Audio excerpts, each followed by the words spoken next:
Good morning, all.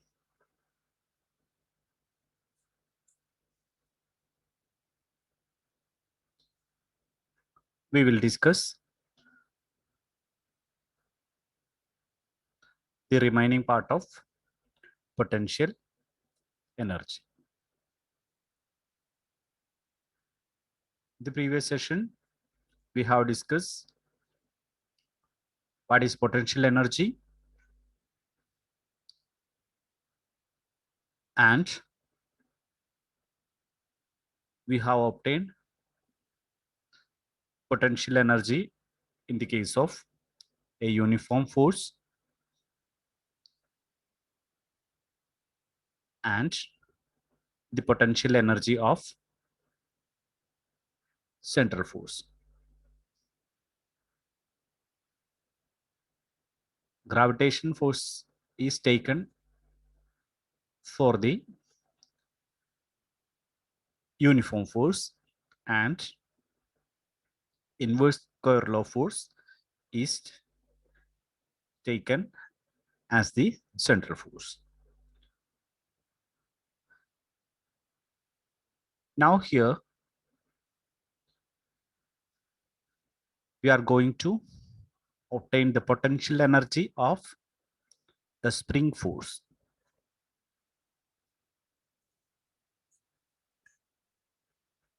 What is spring force?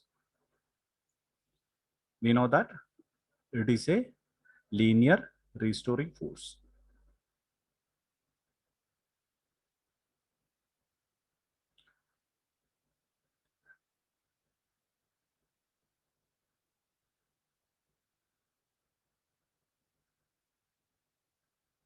Here we have to show that the spring force is conservative.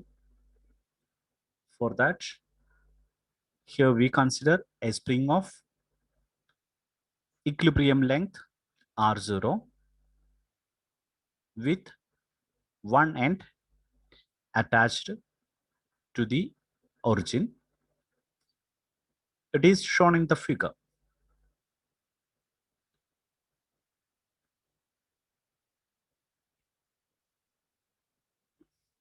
If the spring is stretched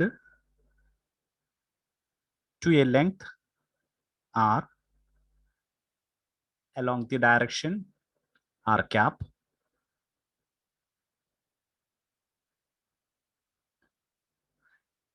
then it exerts a force. It is also given in the picture. The force is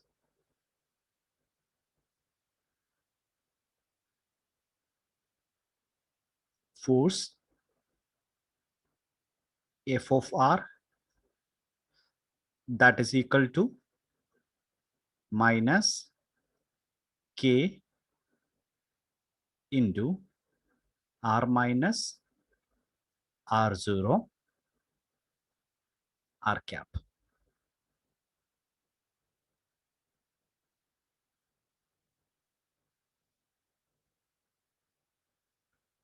Because the force is central, it is conservative.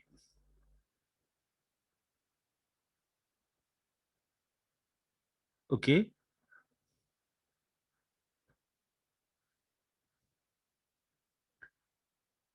Then the potential energy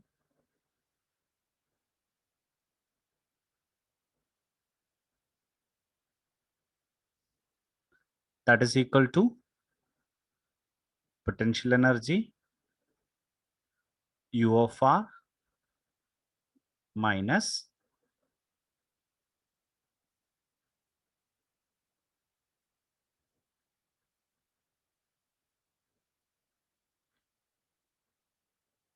U of A,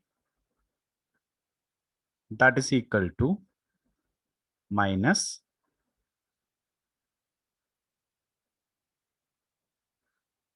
A to R minus K into, here in the RHS, we know that minus integral F dot dr. here f is given as minus k into r minus r0. It is in the direction of r, then only dr comes. So when we integrating this quantity, the minus quantity cancels. Okay.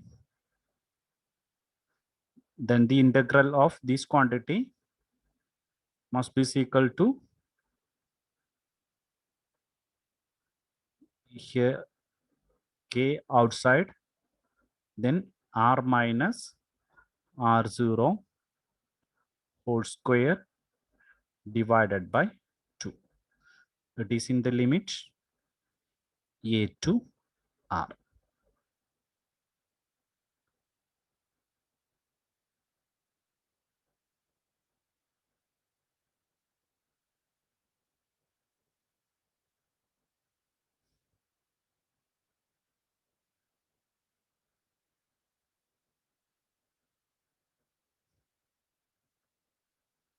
So that is equal to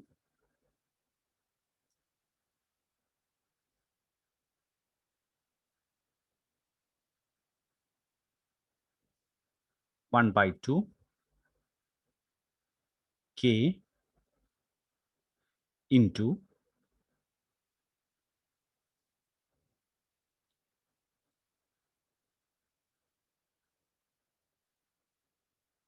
r minus r0 whole square minus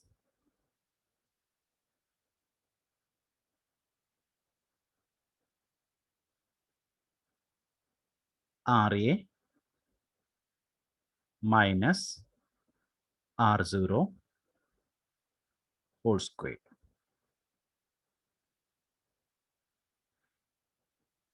Here what is a? A is some position. Here r0 is what? R0 is the equilibrium length. Then A can be taken as it is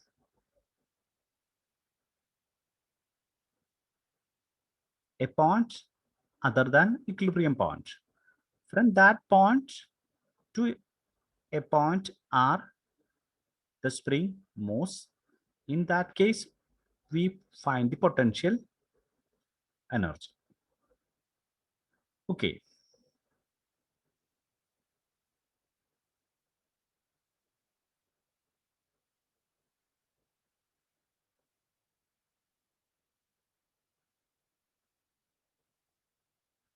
We obtain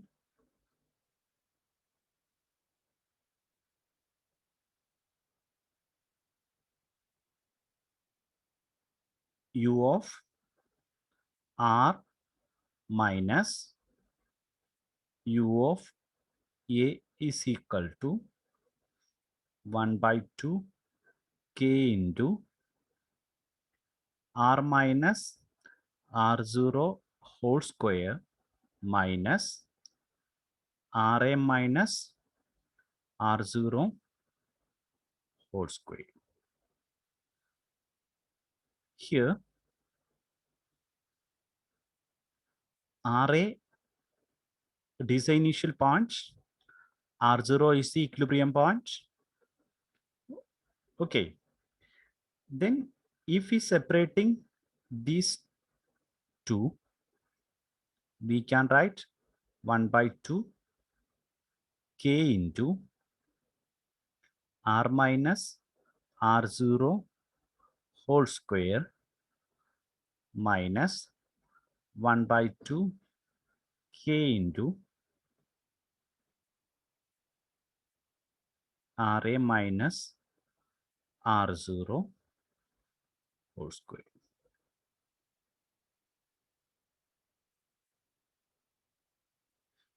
Here,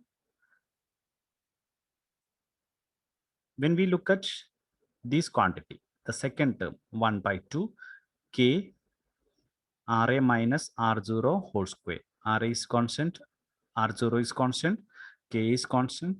Okay. Then the second term considered to be a constant. Okay. And the potential energy at UA, it is the initial potential energy. Okay. It is also a constant. Then we can write the expression for U of R, that is equal to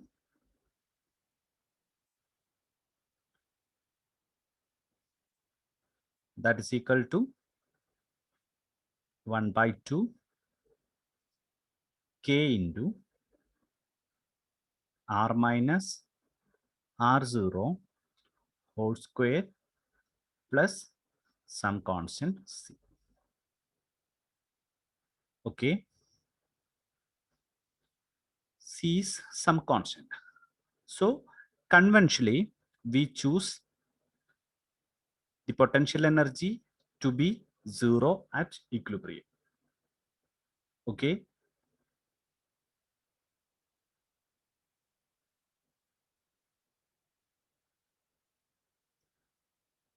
Then if we take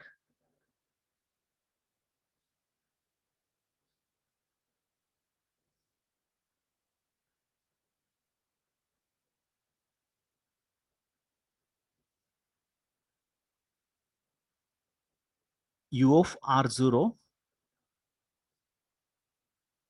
is equal to 0,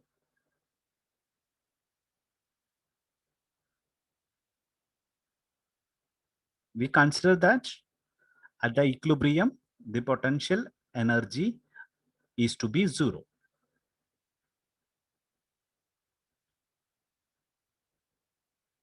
Okay.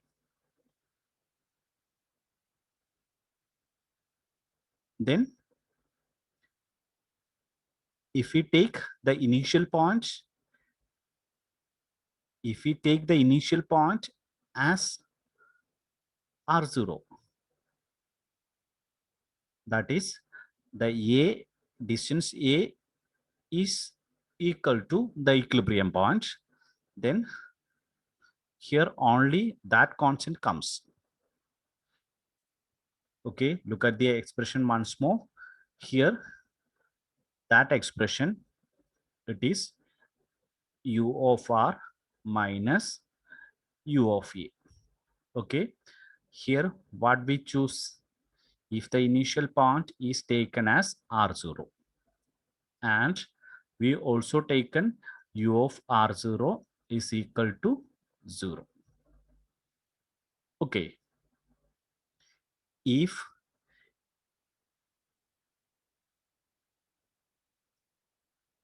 A is at the equilibrium point, then Ra is equal to R0, then this term vanishes. Okay, and U of A equal to what? U of A is equal to U of R0, that is equal to 0. Then we obtain the expression of U of R, that is equal to 1 by 2 K into R minus R0 whole square. This is the potential energy of a spring force.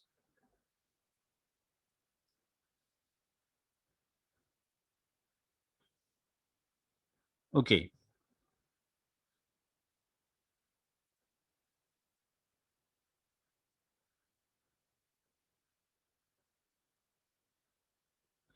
We have, when several conservative force act on a particle, the potential energy is the sum of potential energies of each force.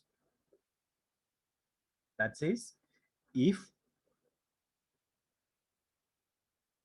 more conservative force act on a system, okay, then we have to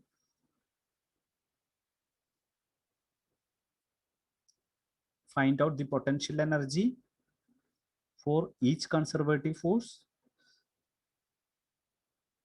then we have to add it. Okay, then the total potential energy must be the sum of potential energies of each force. Okay, now we going to find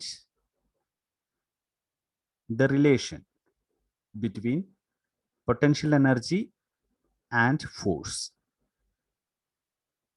The topic is what potential energy tells us about force.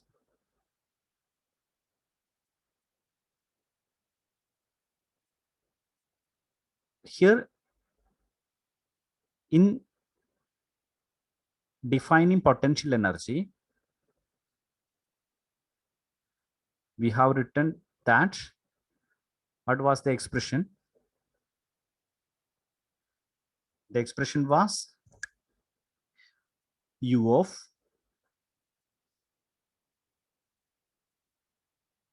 Ra minus any potential difference. Okay, U of Rb minus U of Ra, that is equal to minus integral. Okay, integral of f dot dr. Actually, that is a connection between force and potential energy.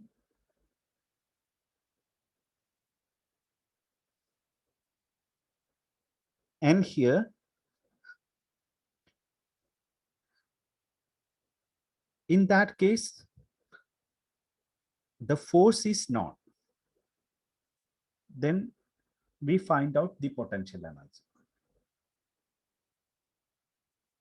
Here we going to analyze when the potential energy is known, we have to find the force.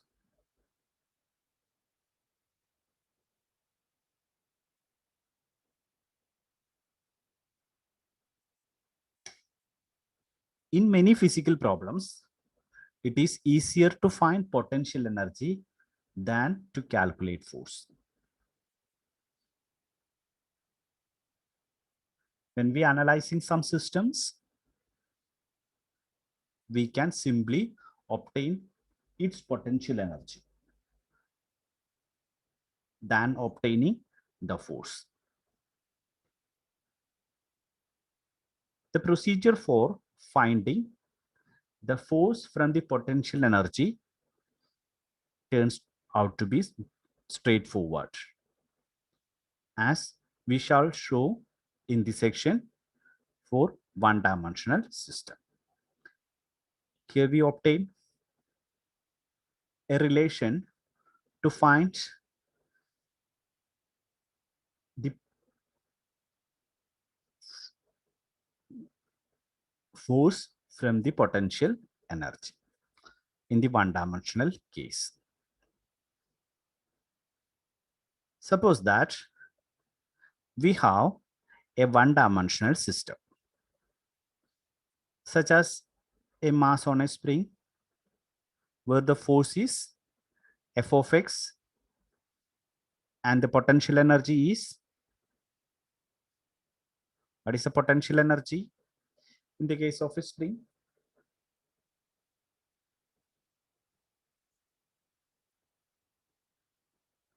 It is equal to U of x is equal to 1 by 2 k x squared.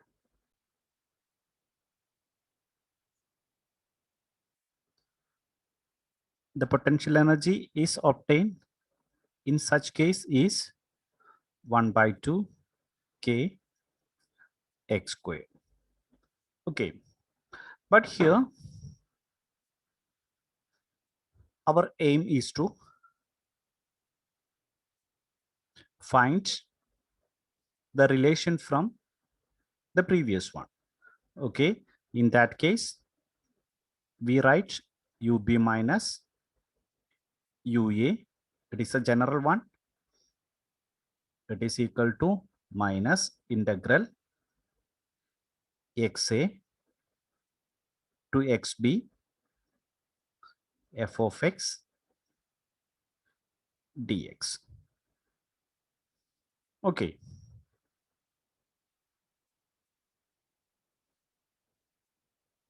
Let us consider the change in potential energy delta U as the particle moves from some points x to x plus delta x.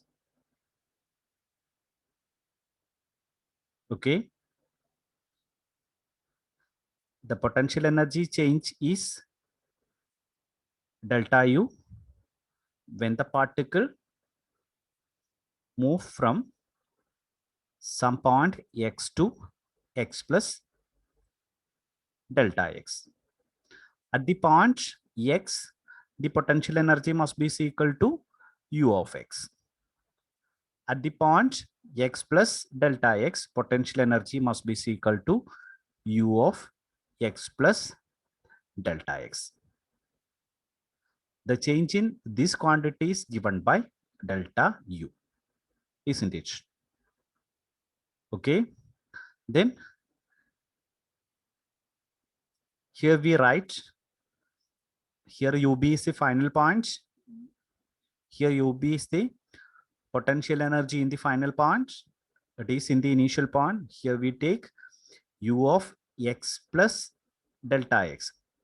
Here initial point is x and final point is x plus delta x. So we write here U of x plus delta x minus U of x. That quantity is equal to what?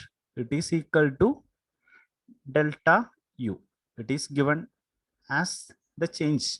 Okay. But that quantity is equal to this one. Okay. I write it is equal to minus integral initial point x and the final point x plus delta x f of x dx. Okay.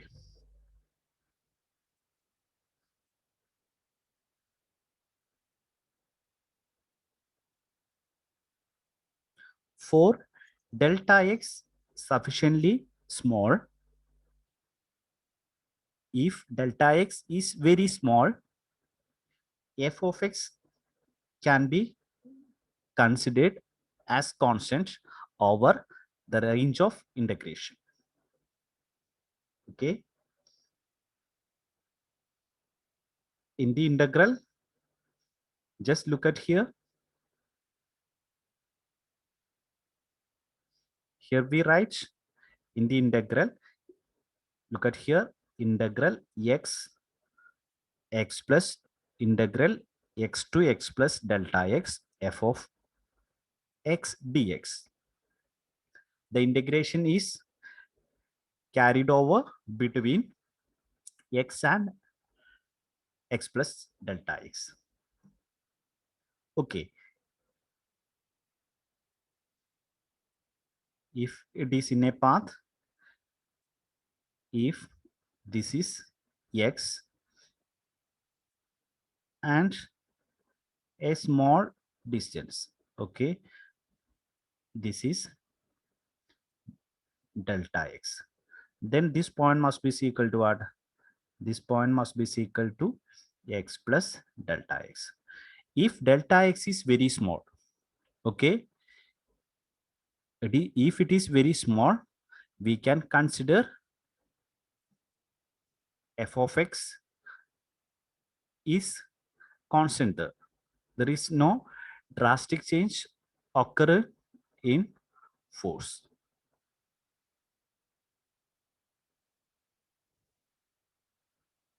So we can take f of x outside of the integral. Okay. Then we write the integral is written as it is equal to, we take f of x outside of the integral, then the remaining integral is x plus delta x dx. Then integrating that quantity, integral dx is x. Okay, then minus f of x into upper limit is x plus delta x minus x. Okay.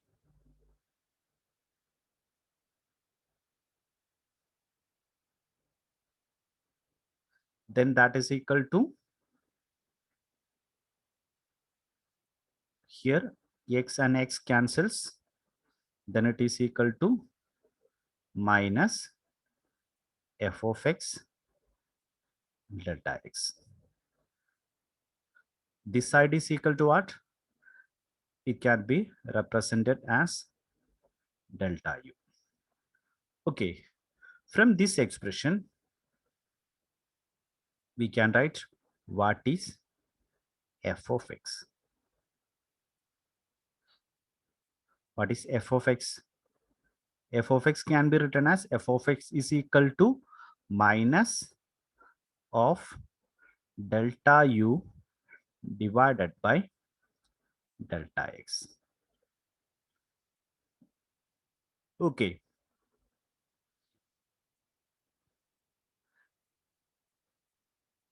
This is a differential. Okay. Just look here.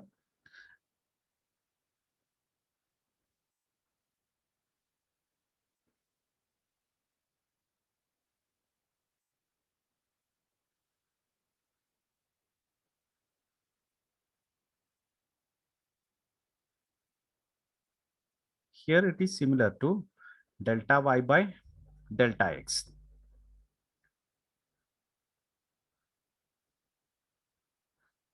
This must be equal to dy by dx when delta x is very small, isn't it? Okay. So in the limit,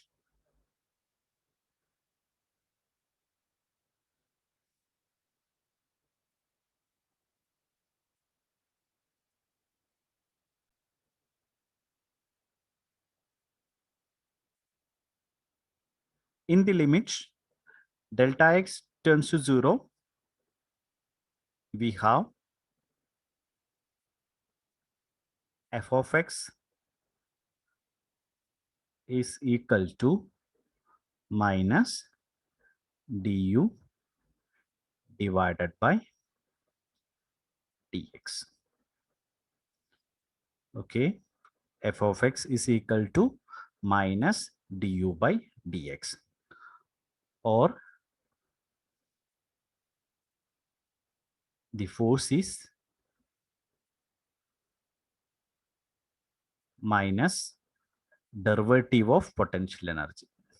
Okay, or force is derivative of potential energy.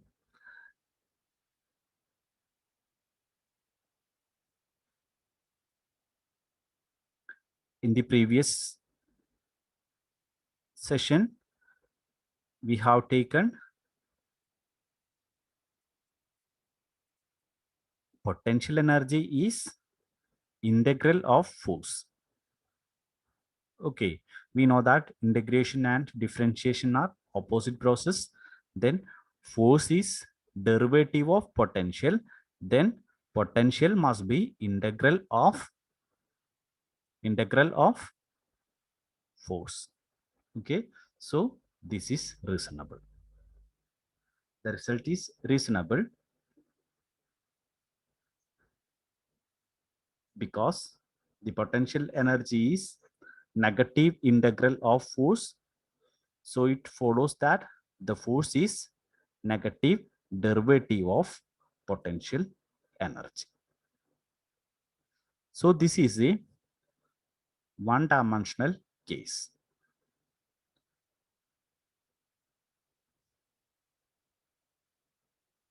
Okay.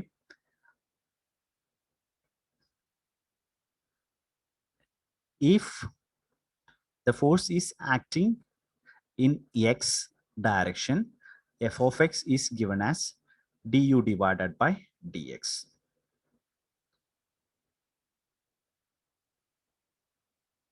And if it is in y direction, it is f of x is equal to minus du divided by dx. If we consider the y direction, f of y must be equal to minus du divided by dy. Okay. If it is in z direction, f of z must be equal to minus du divided by dz.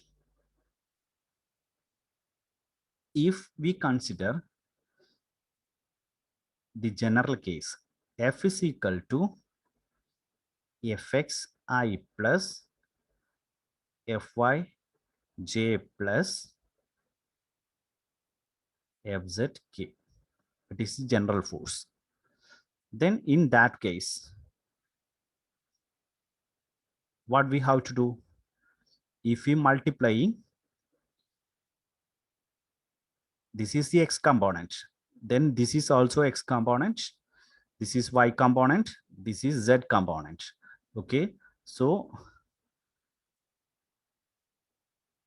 the corresponding quantity I cap into du divided by dx plus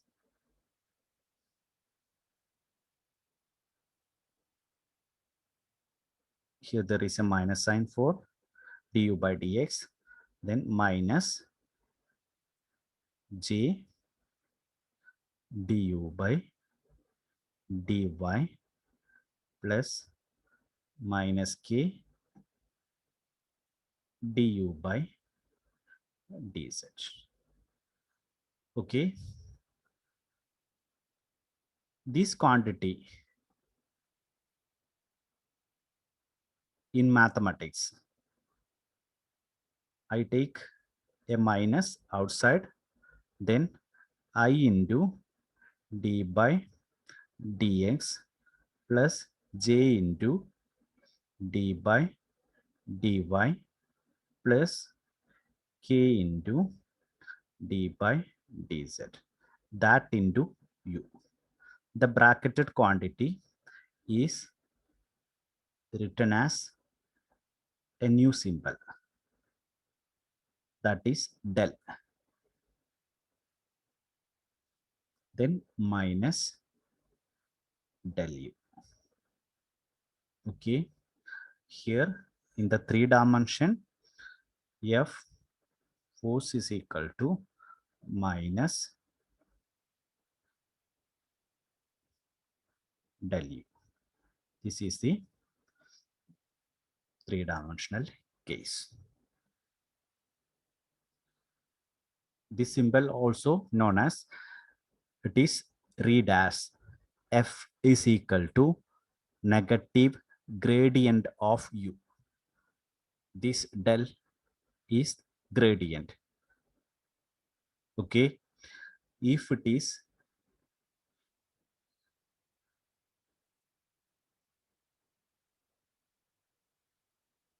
this is gradient of u.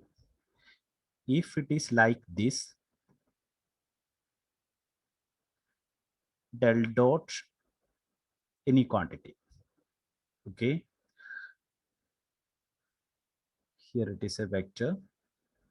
Then del dot, this is divergence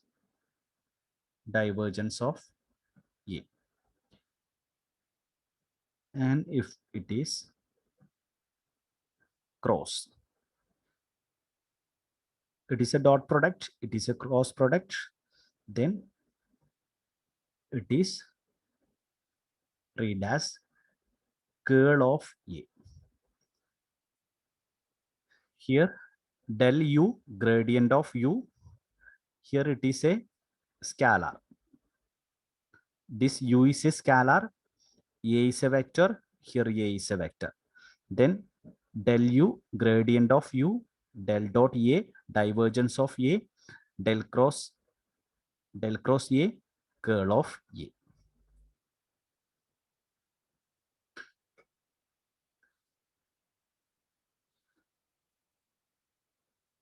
The three-dimensional case of this relation is derived